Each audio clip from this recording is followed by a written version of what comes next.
What if one of the richest men on the planet secretly outplayed one of Hollywood's most powerful women using her own secrets against her? Imagine the betrayal of thinking you're about to secure the deal of a lifetime, only to watch it slip straight into the hands of your younger rival. We're not talking about just a few $1,000,000. We're talking about billions, a crown jewel investment that could reshape the future of celebrity business empires. Behind the flashing lights of red carpets and glamorous magazine covers, a darker story may have been unfolding. One that mixes betrayal, billion-dollar calculations, and a rivalry so personal it borders on revenge. And at the center of it all, two names you'd never expect to be linked in this way: Jeff Bezos and Kim Kardashian. But here's the question no one's daring to ask out loud. Did Bezos really take Kim's most valuable secrets, turn them against her, and use them to crown Sydney Sweeney as Hollywood's new chosen queen? For years, Kim Kardashian sat on top of the world. She wasn't just a reality TV star anymore. She was a billionaire mogul, a household name from Los Angeles to Tokyo, and the architect of an empire that pulled in hundreds of millions every year. Skims wasn't just a clothing brand. It was a cultural movement, one that turned everyday fashion into global obsession. By all accounts, Kim had mastered the game. But success at that level doesn't come without enemies or humiliation. Her ex-husband Kanye West never just walked away quietly. Instead, he seemed determined to haunt her image in public. First with the women he paraded around who looked eerily similar to Kim, almost like carbon copies. Then with messy breakups, erratic behavior, and endless headlines that painted her life less like a fairy tale and more like a public battlefield. Each time Kanye reappeared, it was like a reminder that even the most carefully crafted image could be shaken. And as if that wasn't enough, whispers began to spread. Quiet, persistent rumors that Kim herself might have been leaking internal secrets from her own empire, making risky plays to get even bigger deals or more power. Some dismissed it as gossip. Others believed it was the Kardashian way, bending the rules, playing the long game, and never being afraid of controversy if it meant staying in control. But what if those whispers weren't just noise? What if they were laying the foundation for the betrayal that would come next? Behind the scenes, Kim Kardashian wasn't just building a brand. She was chasing a seat at the table with the most powerful names in the world. And for Kim, that golden ticket seemed to be Jeff Bezos. The Amazon founder wasn't just another billionaire. He was the man who could turn any idea into a global empire overnight. If she could secure his backing, Skims would go from a successful brand to an unstoppable juggernaut. Industry chatter suggested that Kim wasn't shy about this either. Insiders whispered that she was actively pushing for Bezos to pour billions into Skims and even her private investment firm, Sky Investment Partners. A deal like that wouldn't just make headlines. It would cement Kim as one of the most influential women in modern business, putting her alongside tech titans and global power players. But here's where the story takes a brutal turn. Instead of sealing the deal with Kim, Bezos seemed to make a colder, more calculated move. The billion-dollar crown didn't land on Kim's head. It went to someone younger, fresher, and more in demand: Sydney Sweeney. Almost overnight, she wasn't just another rising actress. She was the new chosen face, the one seemingly positioned to build what could become Skims' most dangerous rival. For Kim, this wasn't just a business loss. It was betrayal on a scale so massive it could shake the very foundation of her empire. When Jeff Bezos and Lauren Sanchez hosted their lavish wedding, it wasn't just a celebration, it was a display of power. Hollywood stars, political heavyweights, business moguls, and media darlings all under one roof, each one vying for attention in a sea of flashing cameras. But out of all the glittering names on the guest list, one face kept stealing the spotlight, and it wasn't Kim Kardashian. Sydney Sweeney, the rising star with fresh buzz and undeniable presence, turned heads the moment she arrived. Cameras seemed magnetized to her, capturing her every move, every smile, every effortless moment of charisma. She didn't have to try. She didn't have to force anything. Sydney simply was the center of attention. Meanwhile, Kim was there too, but not with the same shine. Observers noted her lingering around Tom Brady, almost as if trying to spark headlines about a possible connection.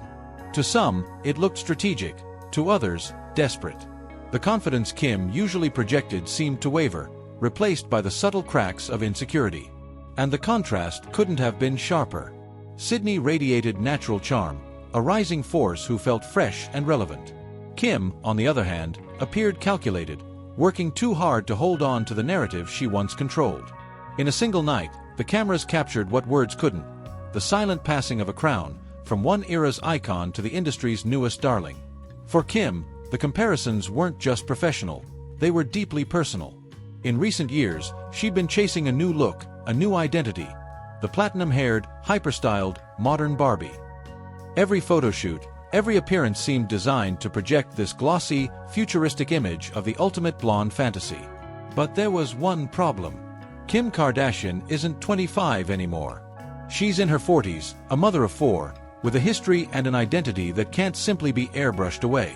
Her Armenian heritage, her life as Kanye's ex-wife, the baggage of years of public scandals, all of it follows her into every room, no matter how hard she tries to reinvent herself. And then there's Sydney Sweeney. Younger, fresh, and untouched by the same controversies. Her appeal feels authentic, unpolished in the right ways. No whispers of endless cosmetic procedures, no tabloid obsession with failed marriages or public meltdowns. To critics and fans alike, Sydney represents something Kim no longer can: the real Hollywood darling. The side-by-side comparison was brutal. While Kim posed in meticulously crafted campaigns, Sydney seemed to effortlessly embody everything Kim was trying to project. And for a woman who built an empire on controlling her image, that kind of mirror can feel like the cruelest cut of all. But this wasn't just about beauty or age. Behind the smiles and the PR, sources suggest Kim was beginning to feel the walls closing in. Because the battle wasn't only about public perception, it was about power. And the whispers in Hollywood hinted that Bezos had already made his choice. Behind the glossy photos and red carpet smiles, the industry buzz had its own story. For years, whispers claimed Kim had been quietly working her angle with Bezos, not in the open, but in subtle, calculated moves. Business dinners, private meetings, shared connections. Some insiders even described it as a long game, positioning herself as the perfect partner for his billion-dollar backing. But then came the trio dynamic. Jeff Bezos, his fiancée Lauren Sanchez, and Kim Kardashian, spotted at the same tables, rubbing shoulders at the same high-profile events. To outsiders, it looked like Hollywood friendship. But to those paying closer attention, the chemistry seemed different. Was Kim edging a little too close to Jeff? Was there a flirtatious undertone beneath all that business talk? The idea wasn't far-fetched. After all, Kim has a history of making ruthless choices when it comes to money, fame, and power. Aligning herself with athletes, rappers, and moguls has always been part of her brand. And if Bezos represented the ultimate power move, the billionaire golden ticket, then sliding into that orbit would have been her boldest play yet. But here's the twist. Some insiders swear that Bezos saw through the act. That while Kim thought she was weaving a clever trap, Bezos and Lauren were quietly clocking every move. And instead of letting her in, they let someone else take her spot. This is where the story takes its darkest turn. According to whispers from industry insiders, Jeff Bezos didn't just smile politely at Kim's business pitches. He pressed deeper. He asked questions about schemes, about private growth strategies, about the insider secrets that only Kim and her tight circle would know. To her, it felt like trust, like Bezos was finally seeing her as a true partner in the making. So, Kim shared. She opened the vault, revealing confidential strategies she believed would seal her billion-dollar future. In her mind, this was the beginning of an empire-level alliance. But then came the twist no one saw coming. Instead of locking arms with Kim, Bezos turned to Sydney Sweeney and dropped the kind of billion-dollar backing Kim had been chasing for years. Using the very playbook Kim had laid out, Sydney suddenly had the rocket fuel to launch herself from rising star to financial powerhouse. And Kim? She was left humiliated. At Sky Capital, the whispers were brutal. Bezos had passed her over, cutting her out of the big leagues. Instead of billion-dollar ventures, she was forced to settle for smaller, more contained plays. For a woman who had spent decades climbing to the very top, being sidelined like that wasn't just a financial blow, it was personal. The betrayal wasn't just about money. It was about power, pride, and the crushing realization that she may have handed over her crown to the very woman who replaced her. In the end, the story of Kim, Bezos, and Sydney is more than just gossip. It's a brutal reminder that even the Kardashians, masters of reinvention and manipulation, can be outplayed on the world's biggest stage. Kim thought she was securing her next empire move. Instead, she may have handed over the keys to her own undoing. But here's the question that lingers in every corner of Hollywood.